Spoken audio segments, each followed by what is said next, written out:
On the last part, Beerus prepares his most powerful attack, the Spear of Destruction, a huge energy spear technique that resembles a yellow star.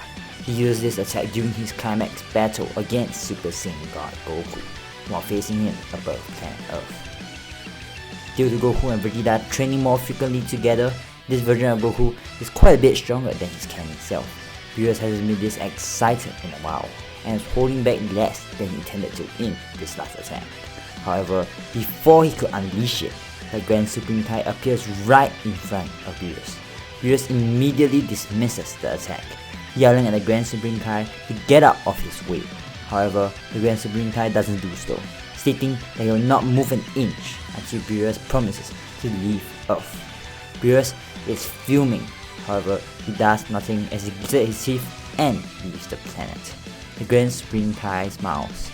Looks like Beerus still valued his own life quite highly. As Beerus arrives back at his own planet, he tries to think of something to get back at the Grand Supreme Kai, and suddenly an idea pops into his head. Those two Saiyans were the key.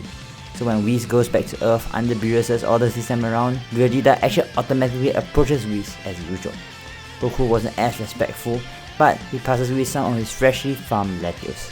Whis was intrigued, and a bite of it immediately makes Whis hungry for more. So Whis decides to bring Goku and Vegeta back to Beerus' planet as usual.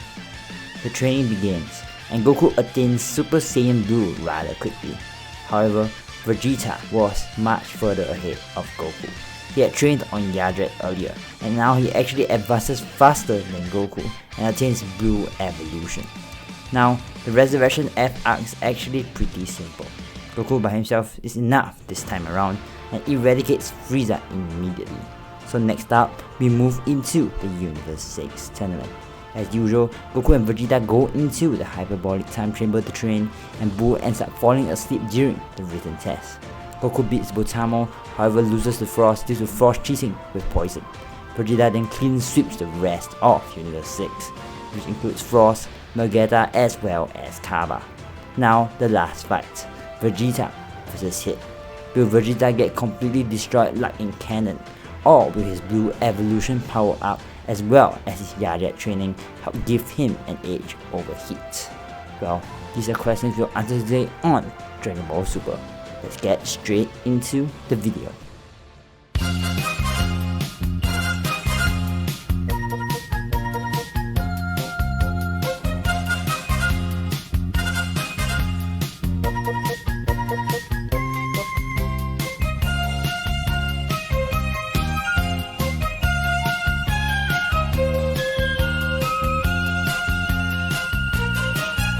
Vegeta decides to approach Hit carefully, but in his base form first. Similar to Goku in canon, Vegeta paces himself as he trades multiple blows with Hit.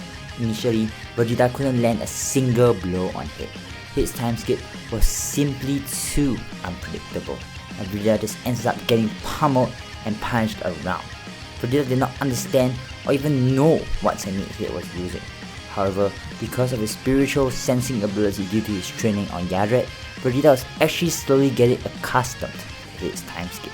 Hit lands a powerful blow on Vegeta, sending him flying backwards. Vegeta skates to the edge of the arena and now has a serious expression on his face. It was time. Vegeta shouts at his powers up, his aura shaking the entire planet. Vegeta is now in Super Saiyan Blue Evolution, and he does his signature finger pose. Now the real fight begins. Vegeta stands in his battle stance as he gashes ahead to charge him. Hit, with an intrigued expression, decides to entertain Vegeta's request, charging straight in. He wasn't gonna underestimate Vegeta. However, so far Vegeta hasn't even really given him much of a challenge. Vegeta and Hit go toe to toe with each other, landing multiple blows on each other. He was incredibly surprised. There was no way. Just a second ago, Vegeta couldn't even lay a finger on him. However, now the tables have turned. Vegeta has the upper hand, and Hit was obviously struggling to keep up. Hit tries his best, but each blow Vegeta lands on him slowly weakens and injures him, despite Hit minimizing as much damage as possible. Hit jumps backwards as he bears a green expression, but he still had something left, something under his sleeve. it wasn't over just yet. Hit powers up, but his ki level remains exactly the same. Hit wasn't advancing his power, no. He was advancing his technique, his time skip even further. Now instead of 0.1 second, his time skip was a full second. This gave Hit an edge over Vegeta temporarily. However, Vegeta slowly gets accustomed to Hit's technique as usual. Vegeta prepares himself before suddenly disappearing in the middle of the arena. Hit desperately looks around, trying to find a trace of Vegeta. However, Vegeta suddenly appears behind Hit, launching a fine flash. Hit braces himself for the blow, but the power difference was just too much. Too much as Hit was sent flying straight out of the arena. Vegeta lifts his hand up in victory and smiles as the entire arena cheers. Though Goku was kinda pouting. He really wanted to challenge Hit too. As usual, Goku's meeting with Zeno goes on, and they end up promising to have a tournament of power. So now with the conclusion of the Universe 6 arc, we move into the Future Trunks arc. In the Future Trunks 9, Trunks is being pursued by a powerful foe. Future Bulma and Future Mai had just been killed. And Trunks was really angry. He was bitter. He wanted revenge, needed it, but he knew that now wasn't the time. Not with him being so weak compared to this mysterious enemy. Trunks takes out the capsule containing the time machine and boots it up. Trunks starts up the time machine as the time machine flies up into the air. However, the enemy spotted the time machine rushing straight towards Trunks. Trunks thinks there should just be enough time to escape. However, suddenly the foe teleports in front of the time machine. Trunks doesn't have any time to react before he was eradicated by a single powerful ki blast. The enemy smiles as the smoke dissipates. He's revealed to be Vegeta Black. With Trunks dead, no one goes back to the present timeline to warn Goku and the rest about the impending threat. Everyone continues on with their lives as usual, in complete ignorance of what was actually happening. In the future timeline, Vegeta Black continues his rampage and destruction as he continuously gets accustomed to Vegeta's body. He was beginning to be able to use of some Vegeta's Yadrat techniques and could already access Super Saiyan Rose. Soon, his master plan to exact revenge on all mortals would be complete. A few days pass and suddenly Whis receives a distress signal from Bulma on Earth. Whis picks it up.